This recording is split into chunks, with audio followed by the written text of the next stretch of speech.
રાધે રાધે, જય સિયારામ. આપણે ચરિત્ર ચાલી રહ્યું છે શ્રી શ્રી કૃષ્ણદાસજીનું. કૃષ્ણદાસ અધિકારી કે જે સ્ત્રીદામા સખાનો અવતાર હતા, એનું આપણે ચરિત્ર ચાલી રહ્યું છે. હા એના ચરિત્રમાં આપણે આગળ વધીએ તો એક વખત કૃષ્ણદાસજી અને સૂરદાસજી બે જણાનું મિલન થયું.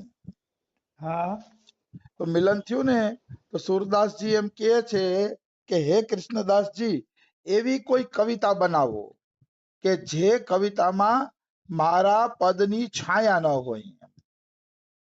મતલબ સૂરદાસજીએ 1.25 પદ રચના કરી હતી.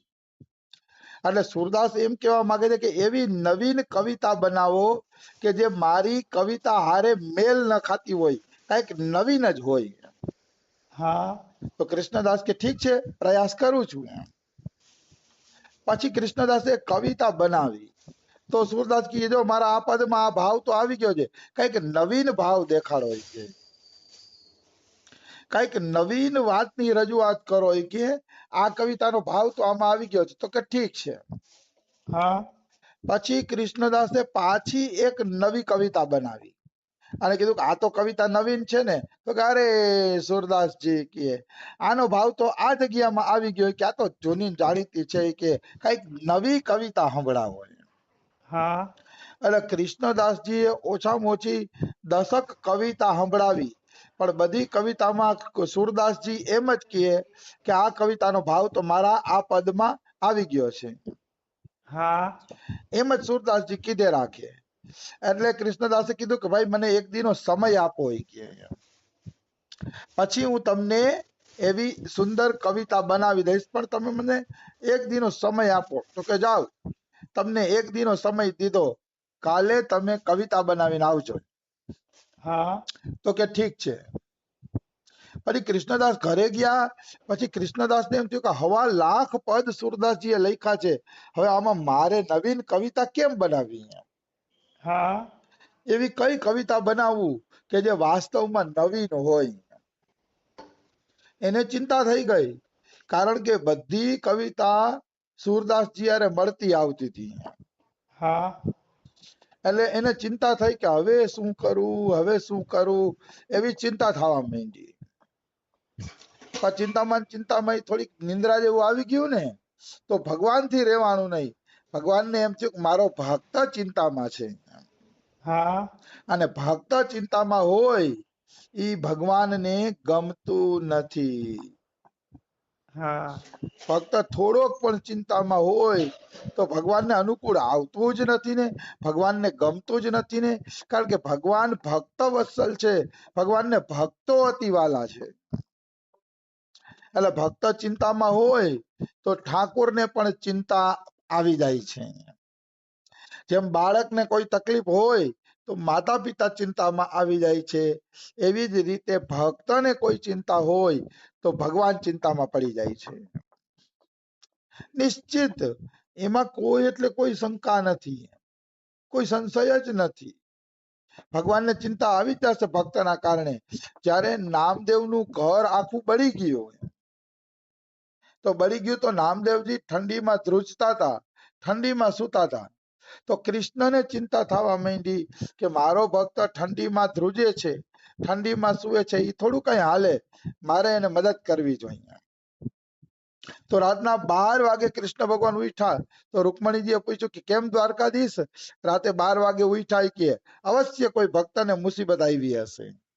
હા રૂકમણીને ખબર હતી કે ભક્તને મુસીબત આવે તો જ ભગવાન રાત્રે જાગે, નહીતર કોઈ માટે જાગે નહીં. હા તો કે અવશ્ય તમારા કોઈ ભક્તને મુસીબત આવી હશે. તો કે હા, મારો એક નામદેવ કરીને ભક્ત છે ને, એ ઠંડીમાં થરથરે છે કે, એટલે હું એનું ઝૂંપડું બનાવવા જાઉં છું. હા કૃષ્ણ એમ કહે છે, કારણ કે કૃષ્ણને ભક્તોની ચિંતા જોવાતી જ નથી. એટલે તો નરસિંહ મહેતાના 52 વખત કામ કર્યા અને એ જગતના દેખતા. હા 52. કારણ કે ભક્તોની મુસીબત તો આપણે એમ થાય કે ભક્તો તો કેટલાય છે, ભગવાન કેમ બધાયના કામ નથી કરતા? તો કે હા ઈ ભક્તો બધાય મારા જેવા હશે. ભંડારો ખાધો, દક્ષિણા ખીચામાં નાખી અને એકાદ દુકાને ચા પાણી પીધા, તમાકુ લગાવીને હુઈ ગયા. તો આવા મારા જેવા ભક્તો માટે ચમત્કાર થતો નથી. ચમત્કાર તો મહાપુરુષો માટે થાય. જે મહાપુરુષ છે, જે ભગવાનના આધારે જ જીવે છે, જે ભગવાનના શરણાગત છે, ભગવાન સિવાય જેને બીજા કોઈનો આશરો નથી, એવા વ્યક્તિના જીવનમાં ચમત્કાર થાય. સાધારણ વ્યક્તિને ત્યાં ચમત્કાર નથી થતો. એટલે યાદ રાખવું. વળી પાછા ઘણા શંકા કરવા મળશે કે ભક્તો તો કેટલાય છે, તો બધાના જીવનમાં કેમ ચમત્કાર ન થતો? બધાના જીવનમાં નહીં થાય ચમત્કાર, નહીં જ થાય. જેની શ્રદ્ધા હશે, નિષ્ઠા હશે, એવા જ વ્યક્તિના જીવનમાં ચમત્કાર જોવા મળશે. હા એમ હવે ઠેક ઠેકાણે ભગવાન થોડા ચમત્કાર દેખાડવા માટે નવરા છે. એમ ભગવાન નવરા નથી. પછી તો નામદેવ માટે આવ્યા કૃષ્ણ ભગવાન, રૂકમણીજીએ છાલિયા દીધા અને ભગવાને એની છપ્પર બનાવી, ઠાકોરજીએ પોતે.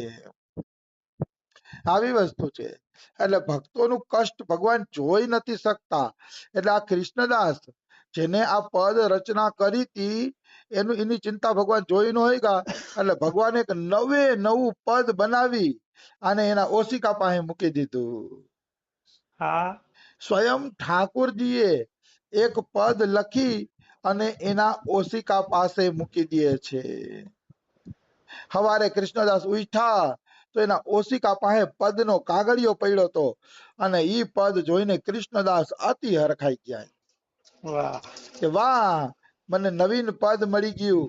આના જેવું પદ એકેય બીજું હોય જ ન શકે. એટલે કૃષ્ણદાસ ઈ પદ લઈને દોડતા દોડતા સુરદાસજી પાસે ગયા. તો સુરદાસજી કે પદ બનાવ્યું કે નહીં? તો કે પદ બની ગયું. ઈ કે હમણાં જ સંભળાવું. પછી હા કૃષ્ણદાસે ઈ પદ સંભળાવ્યું. સંભળાવ્યું ને પદ કૃષ્ણદાસે, તો સુરદાસજી શું કે ખબર છે? સુરદાસજી એમ કે આ પદ તમારું નથી, કે આવું પદ તમે નહીં, કે તમારો બાપે નો બનાવી શકે. હા આવું પદ સરસ મજાનું કે આ તો તમારો બાપે નો બનાવી શકે. આ બોલો કોને બનાવ્યું છે? કે આ કોઈ દિવ્ય જગત માંથી આવેલું પદ છે, કે તમે આવી કવિતા ન જ બનાવી શકો. કે હા સાચું બોલો. કે આ કોઈ દિવ્ય જગત માંથી આવેલું પદ છે, કે બરોબર છે કે નહીં? સાચું બોલો. કે હા ત્યારે કૃષ્ણદાસજી કબૂલ કરે છે કે હા, આ પદ મને શ્રીનાથજીએ બનાવી દીધું છે. વાહ કબૂલ કરી લીધું. તો સવારે ઉઠ્યો ને તો શ્રીનાથજીએ આ પદ બનાવીને મારા ઓશિકા પાસે રાખી દીધું હતું. કે એટલે આ પદ મને કે શ્રીનાથજીએ બનાવી દીધું છે. અને જેવું શ્રીનાથજીનું નામ સાંભળ્યું અને સુરદાસજી ઉછળી ગયા અને શ્રીનાથજીને કહે છે, અમે બે ગુરુભાઈ ઝઘડો કરતા હતા, અમે બે ગુરુભાઈ વિવાદ કરતા હતા, એમાં તમારે વચ્ચે આવવાની શું જરૂર હતી? શ્રીનાથજી અરે ઝઘડો કર્યો સુરદાસજીએ કે અમારા બે ગુરુભાઈઓની વચ્ચે તમે આવ્યા જ કેમ? કે આજથી જાવ કે તમને કવિતા સંભળાવવાનું બંધ. કે હા હવે તમે જ કવિતા કરી લ્યો ને તમે જ પદ ગાઈ લ્યો, હું તો તમારા મંદિરમાં નહીં આવું ને કાંઈ નહીં. સુરદાસે મંદિરમાં જવાનું બંધ કરી દીધું. હા તો મંદિરમાં જવાનું બંધ કરી દીધું ને સુરદાસજીએ, તો ચિંતામાં પડી ગયા ઠાકોરજી. કારણ કે સુરદાસજીના પદ સાંભળ્યા વગર ઠાકોરજીને ગમતું નહોતું. હા સુરદાસજી મંદિરમાં નો આવે ને તો મહેફિલ સુની સુની હતી. કારણ કે એ પદ ગાતા ત્યારે મહેફિલની અંદર રંગ આવતો. એમ સુની મહેફિલ. તો ભગવાનને ગમતું નતું. એટલે ભગવાન સુરદાસજીને મનાવે છે, એ સુરદાસજી મંદિરમાં આવો ને, એ કીર્તન સંભળાવો ને, તમારા વગર કોઈ હારા કીર્તન નથી સંભળાતું, મહેરબાની. તો કે ના ના, તમારે હવે તો તમે જ પદ લખવા માંડ્યા છો, તો તમે જ પદ લખી લ્યો ને તમે જ સાંભળી લ્યો. કે અમારા જેવાની શું જરૂર છે તમને? કે હા તમે સાંભળી લ્યો પદ. તો વળી વાર કૃષ્ણ ભગવાન કે અરે સુરદાસજી ભૂલ થઈ ગઈ. કૃષ્ણદાસજી ચિંતામાં હતા એટલે મેં એક પદ લખી દીધું, હવે જાતું કરો. પછી બહુ કૃષ્ણએ હાથ પગ જોડ્યા ને ત્યારે સુરદાસજી મંદિરમાં આવ્યા અને પાછા કીર્તન સંભળાવવા માંડ્યા. તો હા ભક્ત અને ભગવાન વચ્ચે આવી લડાઈ હોય છે. ભક્ત અને ભગવાન વચ્ચે આવો મીઠો ઝઘડો હોય છે, મીઠી લડાઈ હોય છે, એમાં કોઈ એટલે કોઈ શંકા નથી. હવે આગળનો પ્રસંગ એવો છે કે એક વખત કૃષ્ણદાસજીએ મંદિરની બાજુમાં કૂવો બનાવ્યો. કૂવો એટલે બનાવ્યો કૃષ્ણદાસજીએ કે ત્યાંથી ઠાકુરજીનું પાણી લેવામાં હેલું પડે. જો આંગણામાં જ કૂવો હોય તો આપણે દૂર જવું નહીં ને ઠાકોરજીનું પાણી ને એ બધું ત્યાંથી લઈ શકાય. હમ એટલે કૃષ્ણદાસજીએ સરસ મજાનો ત્યાં કૂવો બનાવ્યો આંગણામાં. હા હવે એકવાર કૃષ્ણદાસજી એ કૂવો જોવા માટે ગયા, તો કૃષ્ણદાસજી કૂવો જોવા ગયા ને તો એનો પગ ફીસલી પડ્યો. કૃષ્ણદાસનો પગ ફીસલી ગયો અને કૃષ્ણદાસી કૂવામાં પડી ગયા. હા કૂવામાં પડી ગયા અને એનું પ્રાણાંત થઈ ગયું. એ ધામ પધારી ગયા કૃષ્ણદાસજી. તો કૃષ્ણદાસજી ધામ પધારી ગયા ને તો બધા લોકો એમ વિચારતા હતા કે અરર કૃષ્ણદાસ અધિકારી જે સ્ત્રીદામા સખાનો અવતાર હતા એની આવી દુર્ગતિ, આવી દુર્ગતિ કે કૃષ્ણદાસની. અવશ્ય કૃષ્ણદાસજી કે હવે ભૂત બનશે, કારણ કે અવગતે ગયા છે. હા તો ભગવાનથી આ સહન ન થયું. ભગવાનને એમ થયું કે મારા ભક્તને કોઈ એમ કહી જાય કે ભૂત બને છે તો ભગવાનથી કેવી રીતે સહન થાય. હા ભગવાને તો ગીતાજીમાં કીધું છે નમે ભક્ત પ્રણશ્યતિ, મારા ભક્તનું ક્યારેય પતન નથી થતું. એ કૂવામાં પડીને મરે તોય ભલે, એક્સિડન્ટમાં મરે તોય ભલે, પરીક્ષિતની જેમ તક્ષક નાક કરડે તોય ભલે, પણ ભક્તોની ક્યારેય દુર્ગતિ થતી નથી. ભગવાન ભક્તોના રક્ષક છે, એમાં કોઈ એટલે કોઈ શંકા નથી. તો કૃષ્ણદાસનું મૃત્યુ થયા પછી એ ભગવાનના ધામમાં જ ગયા છે. એ દેખાડવા માટે ઠાકોરજીએ એક લીલા કરી. હા લીલા એવી કરી કે અમુક લોકો ગોવર્ધનની પરિક્રમા કરતા હતા. તો ગોવર્ધનની પરિક્રમા કરતા હતા ને તો ત્યાં કૃષ્ણદાસ નીકળ્યા અને કૃષ્ણદાસ કે જય શ્રી કૃષ્ણ બધા ભક્તોને. તો કે જય શ્રી કૃષ્ણ. એટલે કૃષ્ણદાસ તમે અહીંયા? તો કે હું તો કૃષ્ણની ગોવાળિયાની મંડળીમાં સામેલ થઈ ગયો છું અને ગિરિરાજ ગોવર્ધનમાં અત્યારે અમે ગાયું ચરાવવા માટે જ આવ્યા છીએ. હું કે કૃષ્ણ સાથે ગાયું જ ચરાવું છું અત્યારે કે. ત્યારે બધાને ખબર પડી કે કૃષ્ણદાસ મયરા છે ને, ભલે કુવામાં પડીને મયરા પણ એ ગોવાળિયા બની ગયા છે, કૃષ્ણના સખા બની ગયા છે, એની કોઈ દુર્ગતિ થઈ નથી. આવી ત્યારે બધાને જાણ થાય છે. પછી બધાના મનમાંથી શંકા નીકળી જાય છે કે એની દુર્ગતિ થઈ હશે. એવી શંકા મનમાંથી નીકળી જાય છે અને કૃષ્ણદાસજી વ્રજવાસીઓને કહે છે કે મારી સદગતિ થઈ છે ને એનું તમને પ્રમાણ આપું. કે મેં જે કૂવો ખોદ્યો ને બાજુમાં ઝાડવું છે, એ ઝાડવા નીચે 100 રૂપિયા દાટેલા છે. કે કોઈ મને 300 રૂપિયા ભેટમાં આપ્યા હતા. 200 રૂપિયાનો કૂવો ખોદ્યો અને 100 રૂપિયા મેં ઝાડવા નીચે દાટી રાખ્યા છે સંત સેવા માટે. તો તમે એ 100 રૂપિયા કાઢી અને સાધુ સેવા કરી દેજો. પછી બીજે દિવસે ભક્તોએ એ ઝાડવા નીચે ખાડો ખોદ્યો તો હાચુકા 100 રૂપિયા નીકળ્યા. પછી કૃષ્ણદાસની ઈચ્છા પ્રમાણે એ 100 રૂપિયાની સેવા કરી દેવામાં આવી, સાધુ સંતોની સેવા કરી દેવામાં આવી.